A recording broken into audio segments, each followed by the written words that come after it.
The final speaker before we have some time for discussion and any questions and answers is Andy Brown, a socialist based in London, someone who contributes regularly to our journal on Venezuela, on the pink tide, on Latin America generally.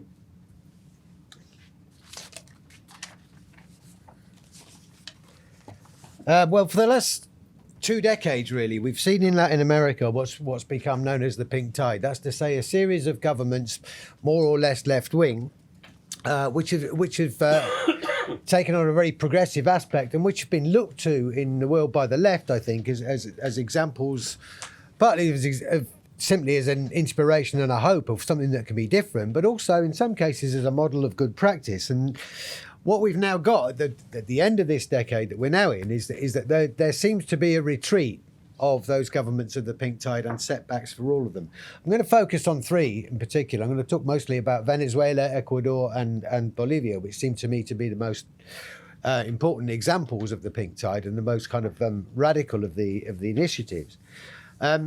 And really, the situation we're in is such that what the left has to now do is to explain why the vast hopes of the social movements and the governments that followed them in those countries now appear to be in retreat. Similarly, at the same time, of course, there is a sustained initiative from the right, which basically says history is over, there is no alternative to neoliberalism, and that anyone who intends or proposes a project that is an alternative is either completely utopian or indeed malignly trying to impose an authoritarian order and which ends in economic chaos, which is the accusation levelled at Venezuela and by extension levelled at any project on the left. Now, therefore, I think that we need to approach it in such a way as we can analyse carefully what's happened in the countries of the pink tide, and therefore explain and defend the process of change and particularly the process of social mobilisation. I think there are 3 criteria, 3 questions we need to ask about the pink tide governments and the pink tide processes that kind of enable us to make that analysis that's necessary. The first is, to what extent was the logic of capitalist economic relations challenged by the pink tide governments? The second is, to what extent did they challenge the nature of and the apparatus of the capitalist state? And the third is, to what extent were organs of popular power built that both created and sustained within the process in those 3 different countries? So those are the 3 criteria I'd like to try and apply in a very basic and elementary outline of how I think we should try and analyse the situation. Now, the economics of the pink tide governments did not really imply, I think, a substantial break from capitalism or even from neoliberal perspectives. Even in the most radical models, the essence of capitalist relations, capitalist economic relations, was not conclusively challenged. Now, look, it's very important. This is not to say that none of the measures taken by the pink tide governments benefited working people. Indeed, they did, in some places quite considerably. What happened during the commodities boom in particular, those pink tide governments were able to use the compensatory state to redirect resources into health, into welfare, into education, sometimes, considerable advances in education, into other areas of social welfare and social spending. That did happen, and certainly within the framework of capitalism, there was considerable improvement for working people of one sort or another. But at no point in that process was there a decisive challenge made to private capital, or indeed actually to multinational capital. So, for example, if you look at Venezuela, North American multinationals continued to operate during the kind of really high years of the Chavez government with pretty much with impunity. Both domestically and in relation to world markets, capitalist economic relations were maintained. In other words, what we're saying, let's put it in one sentence, these governments were reformist governments operating within the framework of capitalism. Now, the dependence of the economies on the production of primary products was also maintained, never challenged really. The obvious example is Venezuela with oil, where you're talking about a country on which, with one commodity which supplies something over 90% of export earnings. But in fact, it's a pattern that's repeated in all 3 of the countries I'm focusing on, and indeed in others like Brazil and Argentina and so on. And what you've seen over the whole continent really is, I think, a considerable expansion of the use of extractive industries or export agriculture to bring in foreign earnings. And what that's meant, of course, is a damaging impact on the environment, the expulsion of many people from their own land, particularly indigenous people.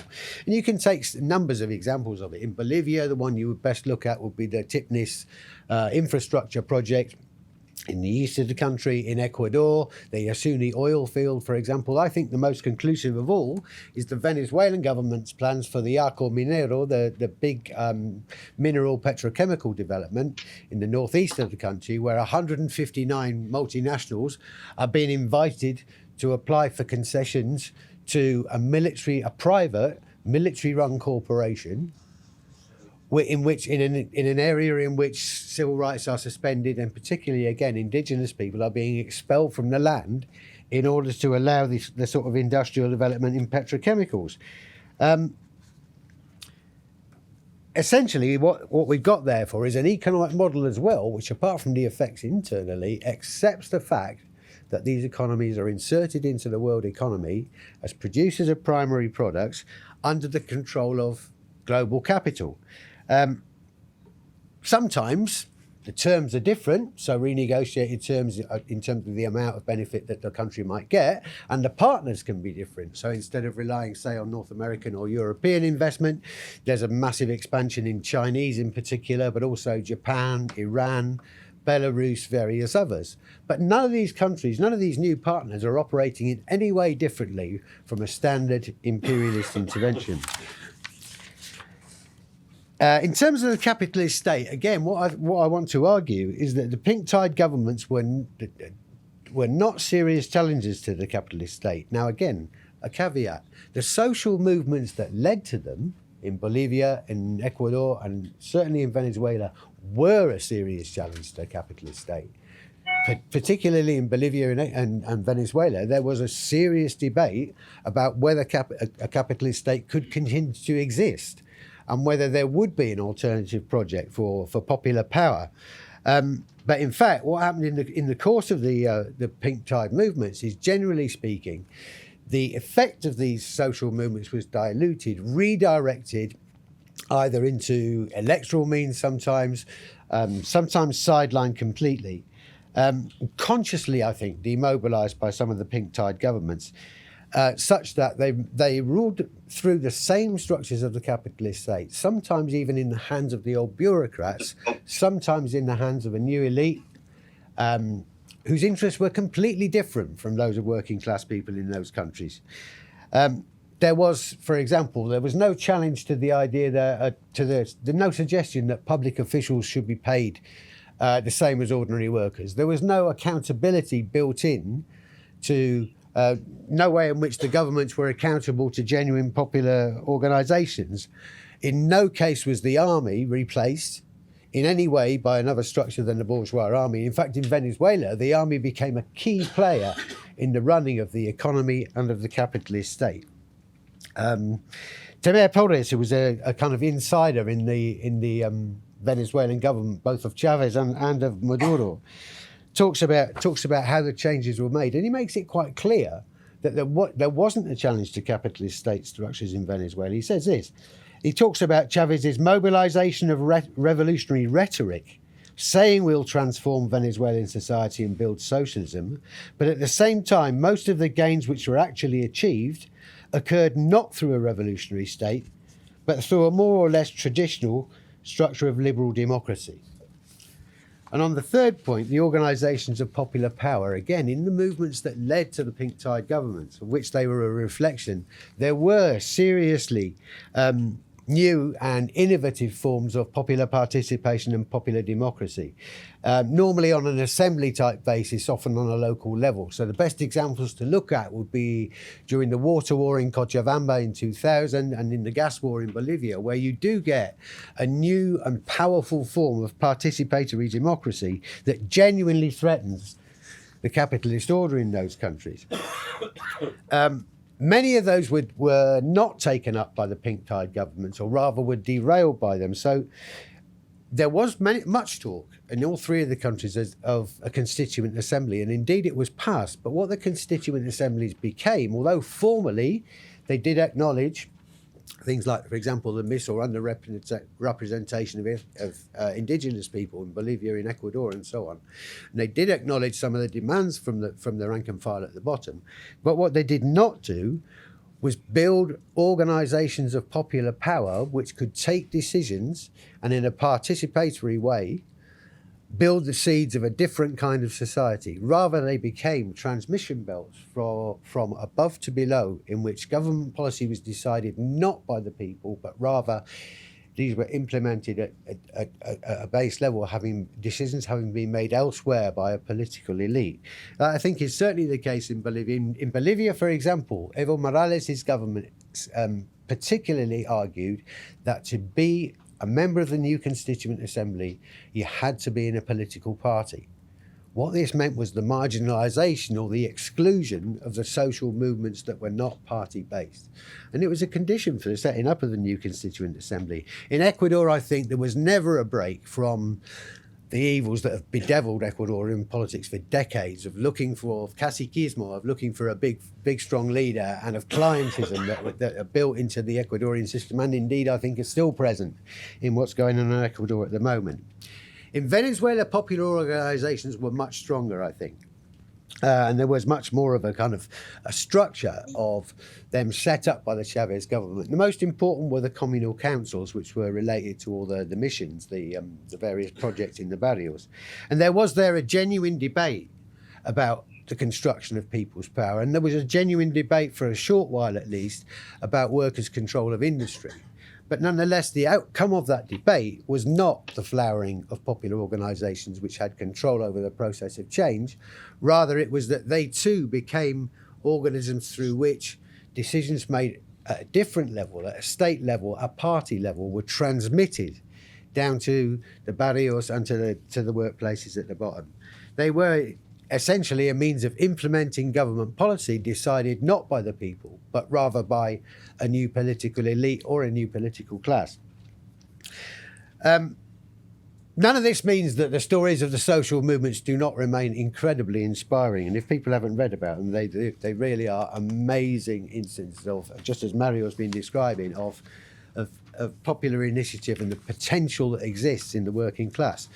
Two comments to finish. One is this, that I think it's incumbent upon the left to try and analyse very carefully the changing working class in Latin America. Because what's happened in the neoliberal period is that there has been, if you like, a restructuring of the nature of the working class. So instead of the political leadership of the working class coming from organised labour, particularly in most countries in Latin America, in manufacturing or factory work, if you like, and in state industries, these have now, in many, many cases, been dissipated across the economy as services have been cut or as manufacturing has declined. You can over-exaggerate this. A general strike in Brazil of tens of millions of people suggests very strongly that there is still a serious concentration of organised workers in workplaces. But most of the social movements in the countries we talked about included not just what we might call formal organised labour, but massive participation by informal workers, by barrio neighbourhood organisations, youth organisations, indigenous people, particularly in Bolivia and Ecuador, etc. And it's incumbent upon the left, I think, to try and rework the analysis of the working class. For those who believe that the liberation of the working class has to be its own act, it's important that we see how those relationships, how the working class is formed, and therefore where its strength and its power can come from. And we have to say we're not in the period of 1972-73. We have to reassess that constantly, in every country in the world, in fact, to assess where the strength of the working class lies. And the final point with Mario really is the question of political organisation of that class, however it is constituted. And the truth is that in the process of the social movements before the Pink Tide, the majority of commentators who were writing about it do suggest that the idea of a political party that organises the working class is defunct. They look rather to horizontalism, to autonomism, to localism in different ways, to spontaneity and so on, and suggest really that Partly it's about the attraction of those movements, that they are, because they're not tainted by the previous corruption and the inability to organise of the organised left in much of Latin America, the people who did sell out to neoliberalism or became irrelevant.